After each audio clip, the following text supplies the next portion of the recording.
When Prince Charles married Lady Diana Spencer on the 29th of July 1981, he was marrying a young woman who would bear him as heir to the throne.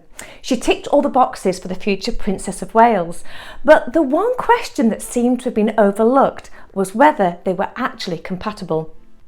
Based upon the colour profiles, Prince Charles and Lady Diana should have been a perfect match, but after Charles' response to being asked if they were in love was whatever in love means, it appeared to be a match based on suitability over compatibility. Once his relationship with Camilla Parker Bowles became public knowledge, many saw her as the older lady with a lived-in face, and as harsh as it sounds on the glamour stakes, she was never going to outshine Diana, who was seen as the photographers and fashion industry's golden ticket. So today, let's talk about what did Prince Charles see in Camilla that he didn't see in Diana.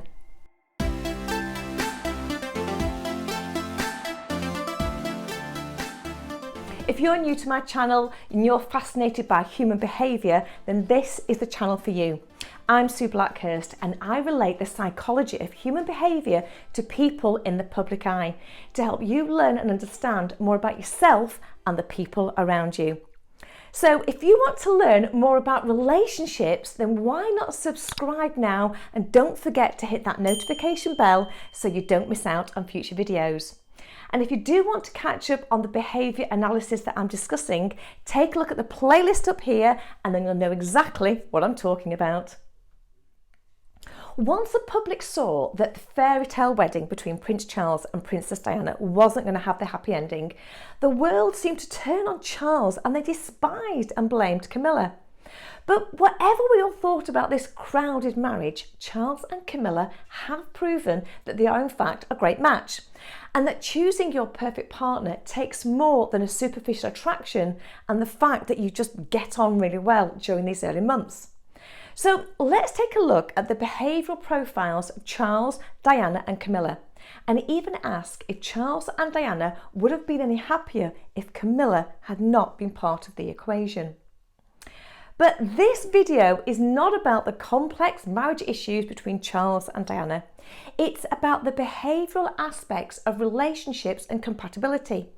So today I'm only looking at that one area, not the finer details of infidelity or even mental health. So we have discussed the differences in behaviours using these colours in enough detail that you will no doubt now be analysing all your friends and family, and I'm sure that your partners haven't been spared the details on why they behave the way they do. But are some combinations more compatible with others? Well, I have been asked many times what behavioural type people should look for in a relationship. So let's look at where our future king sits and whether his wife's behavioural profiles had any influence on the success or failure of their marriage. So when looking at behaviours, people are always asking me, how can you discuss others without actually knowing them personally? Well, the colours are based on observable behaviour, and these are behaviours that we see somebody do. And once we understand what that behaviour means, you can easily interpret the corresponding emotions. So, for example, if I start shouting in a very direct way, and you don't have to know me personally to understand that I'm angry, and if that behaviour is repeated consistently over a period of time, when you are asked what I am like, it's justifiable to say that I'm an angry or even an aggressive person. So observing enough key behaviours enables you to build a profile based upon additional mannerisms, words and actions. So the same could be said about somebody who maybe laughs and talks rapidly, and you describe them as being bubbly, happy and excited and extroverted. But what's really important to note is that you can't say why the person is feeling these emotions. You can only say what they're doing. So you can call me angry, but unless you ask me personally, you don't know the reasons why I'm expressing these behaviours. So let's start off with Charles and have a look at how his observable behaviours are perceived and how he is portrayed to the outside world. Prince Charles is a people-focused introvert with the ability to step into mild extroversion when and where his job and role requires. So this makes him sit somewhere between the green and the yellow. Now, Charles comes across as somebody who likes stability and the quiet life. He enjoys his own company and he isn't after the limelight because he loves his solitude, he loves his garden more than the large crowds. Charles is a huge believer in saving the planet and the earth. So to Charles, it's all about the green issues, have no relevance, but he thinks about other people and he wants to make a difference to the planet for future generations. So I would say that his more dominant colour is definite green, because I don't really think Charles is looking for fame and glory like the yellows, making him more likely to be somebody who wants to thrive, we've heard that word before, on his role as king to make changes to the planet rather than looking at the ceremonial roles and duties that go with the title. So I don't think that this mild, kind and compassionate green in Charles ever set out to hurt Diana. In fact, I think quite the opposite. Because Charles was looking for this nurturing that he didn't receive as a child. Somebody who would love and honour him. And Diana was this huge romantic who had great expectations of how married life should be. She was young, she was naive, and more importantly, she came with no past. So as a green, Charles would have gone along with the wedding as he was led to believe that it was the right thing to do. And the last thing he would have wanted was to let anybody down. So I do think Charles tried to love Diana because they actually got on really well at the start. But for him, it wasn't always made very easy. So if we look at colours, Diana should, in theory, have been a great match because Diana was also a people-focused introvert with tendencies to slip into extroversion, tendencies that grew with her age and confidence. Diana and Charles shared a great sense of humour and she also thought about people first and enjoyed being around others. So the initial attraction would definitely have been there at the start. So looking at their profiles, they would certainly have had a connection and enjoyed each other's company. But like any relationship, it's only when you get to know somebody's hidden depths that we find out how compatible we are beyond the initial friendship. So it is reported that Charles and Diana only met 13 times before they married, which isn't enough for any relationship to see your partner's true colours. So their attraction would have been based upon the external impressions of what they did, rather than learning and understanding the deeper beliefs of why. And it's these deeper beliefs that make all the difference. Because we're initially attracted to people based upon what we see, and this is where the colours come in, as we're drawn to someone's confidence or their sense of humour or their compassion or maybe stability and security. But once we learn more about them and get to know their motives, our opinions can vary quite dramatically and they can change. So is your partner's confidence to protect you or maybe to overpower you? So Charles and Diana both had to build and develop their yellow traits. Charles would need to take centre stage as heir to the throne, so it would have been important that he raised his yellow to spend more time connecting with the public. However, his dominant green traits would mean that he probably didn't really enjoy it. On the other hand, Diana was initially very uncomfortable in the spotlight. Her green was also the stronger quadrant in the early years, and I'm sure that the royal family saw this as a huge positive. After all, how could such an innocent and demure young lady ever take the attention away from the heir to the throne? But cracks would start to appear as the more attention and recognition Diana was given, the more she would grow and begin to enjoy taking the lead. So their initial similarities should in theory have led to a mutual understanding of each other and their individual needs. However, the more Diana's yellow traits increased, the more extrovert she would become, and rather than using this newfound confidence to support her husband, it did look like Diana chose to use it to raise her own public profile. Because Diana was placed on a pedestal, the one place that a true yellow loves to be. But the individual has options of why it's important to them. For some, it's the joy of simply being included and accepted, or maybe the buzz of making other people laugh and feel happy. But for Diana, it became a competition, as she knew she was up against Camilla, and to a yellow, the bigger and brighter they are, surely the more that they will be loved. So to the world, she was growing in confidence, but to Diana, she was increasing her own position and power. Charles as a green would be the one doing anything to avoid confrontation. So the stronger his wife became, the harder it would be for him to both compete and challenge her behaviour.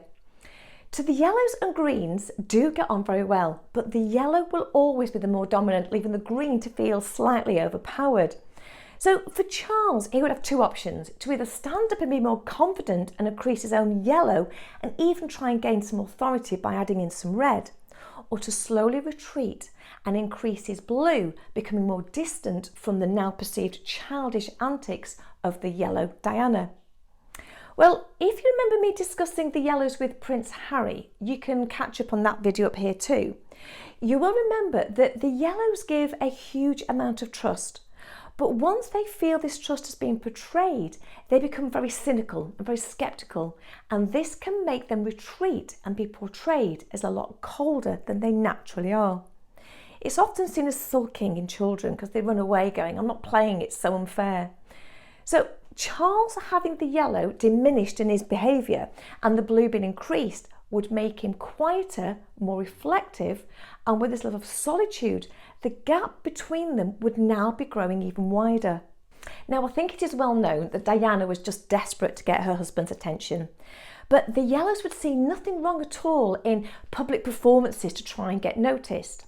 So when she realised that the marriage wasn't going as she wanted it to be, she would have naturally have had huge waves of disappointment, because in her eyes, Charles had failed to meet her very high expectations. So in a desperate cry for help, a yellow has got one of two options. You either curl up in the corner or go out and shine even brighter than you did before. So here we have Diana's popularity, and it's exploding. And as a yellow, she'd find huge comfort and these positive strokes of adoration fulfilled by the public, who simply adored her.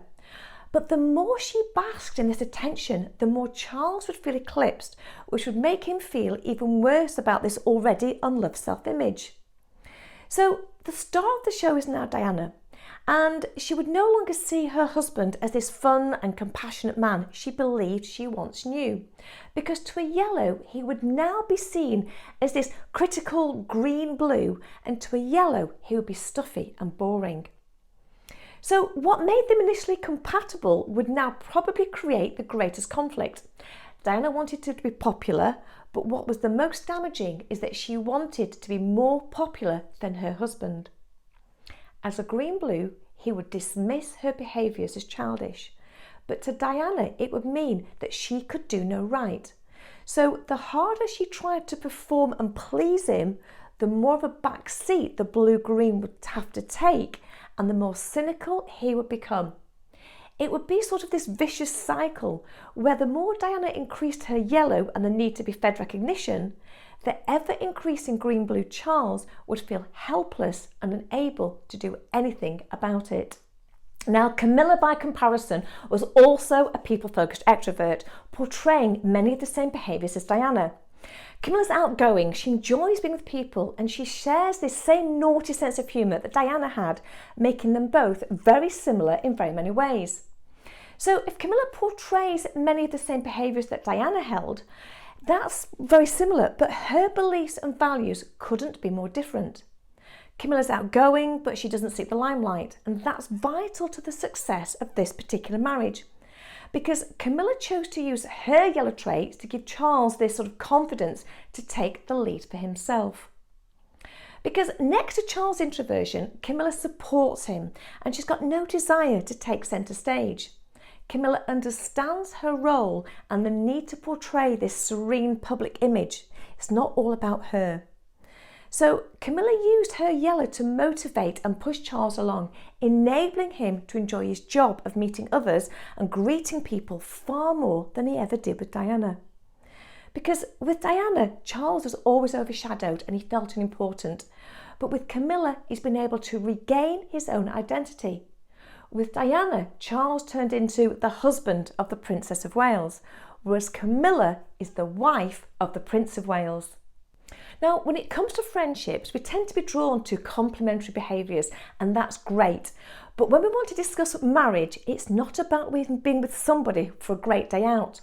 because we're now sharing our hopes, dreams and expectations and how we feel our life and our world should be. So if we ask a couple what they would do with, say, £1 million or dollars, and one says let's spend it and the other says let's save it, you need to sit down and ask many more questions based on compatibility for the future. So when looking at relationships, the behaviours you have in common will get you together, but far more importantly, it's having common attitudes, values and beliefs that will keep you together. Diana and Camilla had more in common with their observable behaviours than many realised. And maybe that was something that led Charles to believe he could one day love Diana the same way that he loved Camilla. But the two women could not be further apart on their attitudes to their role and self-beliefs. When you're married to the future king, you need to let him call the shots, but Diana just wouldn't do that. So their marriage could never have worked because Charles needed to be the popular one. If Camilla hadn't been on the scene, well, their relationship might have worked out if Diana had allowed Charles to take the lead. But the more attention she was given, the more she fed the beast that killed more than their marriage. So who would you like me to talk about next time? Let me have your questions and suggestions in the comments box below. Now, if you are new to my channel and you happen to have lots of time on your hands at the moment, then why not check out the playlist over there, and then you can catch up on all the colours and the behavioural profiles we've done so far. Don't forget to subscribe, please give it a big like, don't forget to share the video, and I will see you next time. Thanks again for watching.